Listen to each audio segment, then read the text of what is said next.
मालती इसी घर में रहती हैं और एक होटल पे जाके वहाँ साफ़ सफाई करके अपने घर अपने बच्चों का पालन पोषण करती हैं। लेकिन पिछले दिन हुई बारिश ने उनका ये घर भी पूरी तरीके से ढह गया है। जी हाँ दोस्तों, नमस्कार। मेरा नाम है कुलदीप कुमार और हम आपके साथ आज ग्राउंड से एक ऐसी महिला की कहानी पे बात कर रहे हैं और उससे खुद आपको रूबरू कराएंगे जो खुद कभी इस गांव में आई थी। परिवार के सपने थे, खुद मालती के सपने थे, लेकिन वो सपने टूटते चले गए और फिर मालती को अपने बच्चों की गुजर बसर करने के लिए एक होटल में काम करने की शुरुआत करनी पड़ी।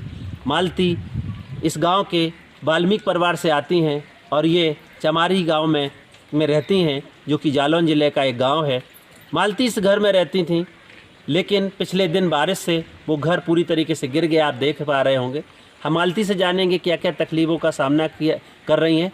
मालती अभी इस गांव से दूसरे होटल पे जाती हैं, वहाँ साफ़ सफाई का काम करती हैं और उससे जो कुछ भी मिलता है उसी से अपने परिवार का गुजर बसर करती हैं। इस हालात में जी रही मालती कैसे आगे सरवाइव कर पाएंगी, क्योंकि अभी उनका ये घर गिर गया है और उनका कहना है कि अभी तक हमारे इस घर की कोई सर्वे नहीं हुई है, ना कोई पूछने आया है। अब पानी अगर और बरसता है तो हम कहाँ रहेंगे, कैसे अपने बच्चों को सुलाएंगे, कैसे उनको खिलाएंगे। तो एक बड़ी समस्या है। हम जानेंगे मालती से कि आखिरकार आज़ादी के 75 साल बाद भी उनके घर तक ये विकास की रफ्तार क्यों नहीं पहुंची है।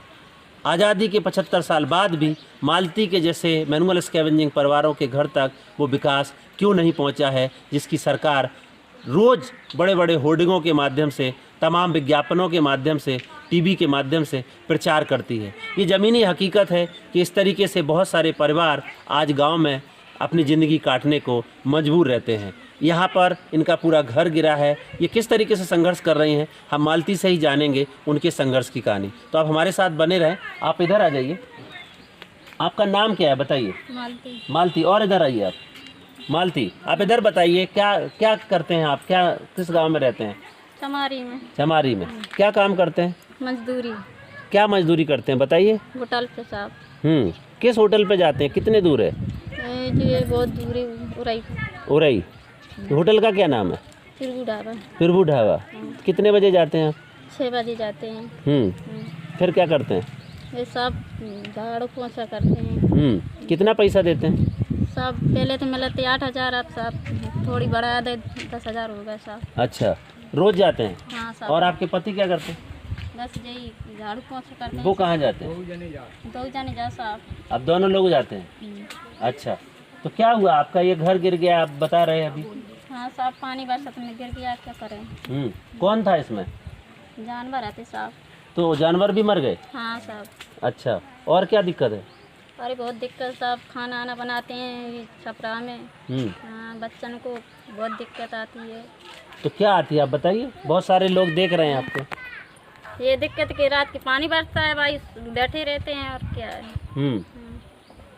तो कोई आपको सरकार की तरफ से कोई देखने पूछने नहीं आया? हाँ नहीं साहब, नहीं आता है कोई। कितने बच्चे हैं? 4 बच्चे हैं। 6 जने हैं साहब। बच्चे पढ़ते हैं? हाँ। स्कूल जाते हैं? हाँ। क्या पढ़ाई करते हैं? यही पढ़ाई साहब, बैठे रहते हैं और क्या। क्यों? पढ़ाते ही नहीं है, अपने मोबाइल में लगे रहते हैं साहब। अच्छा। हाँ। छुआछूत होती है आप लोगों के साथ? हाँ। क्या, किस तरह की छुआछूत?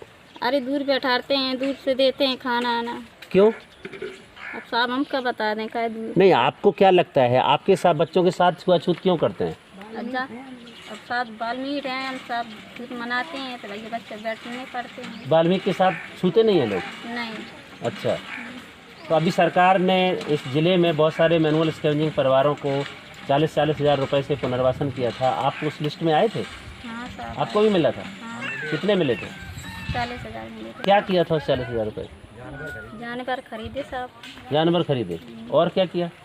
बस, और बाल बच्चे में लग गया सब, पढ़ाई लिखाई में और काम घर में लग गया है। अच्छा, तो अभी क्या मांग है आपकी? क्या मांगे साहब, यही चाहिए हमें और क्या। बहुत लोग देख रहे हैं, सरकार से मांग क्या है वो बताइए। और क्या, नौकरी मिल जाए साहब तो और बढ़ गया है। कॉलोनी मिल जाए साहब तो हमारे बच्चे भाई पढ़ल लगे ने। तो मालती नौकरी की मांग कर रही हैं, आवास की मांग कर रही हैं। ये इस गांव में खुद मैला उठाने का काम करती थी और पिछले साल बुंदेलखंड दलित अधिकार मंच तमाम संगठनों ने मिल कर के पूरे ज़िले में मैनुअल स्कैवेंजिंग को लेकर के जो अभियान चलाया था, उस अभियान के नतीजे में मालती को भी 40,000 रुपये मिले थे। मालती ने उस 40,000 रुपये से पशु खरीदे थे, लेकिन वो भी कुछ मर गए हैं, ऐसी वो बात बता रही हैं। और बहुत सारे पैसे को उन्होंने बच्चों की पढ़ाई में खर्चा किया। पढ़ाई की बात में जो वो बता रही हैं कि उनके बच्चों के साथ स्कूल में भेदभाव होता है, क्योंकि वो वाल्मीकि हैं और वाल्मीकि बच्चों को कोई छूता नहीं है। इस तरीके का उनके बच्चों के साथ भेदभाव होता है, तो बच्चे भी पूरी तरीके से शिक्षा पाने से वंचित रह रहे हैं।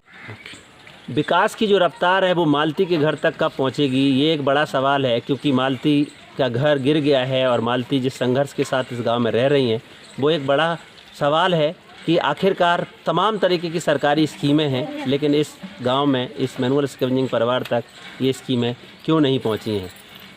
इस समय इस घर में कैसे ये गुजारा करेंगी, ये बड़ा सवाल है। और इनके घर की सर्वे या इनको कैसे राहत पहुंचाई जाए, ये गांव की पंचायत, ज़िले के अधिकारी सबको सोचना होगा।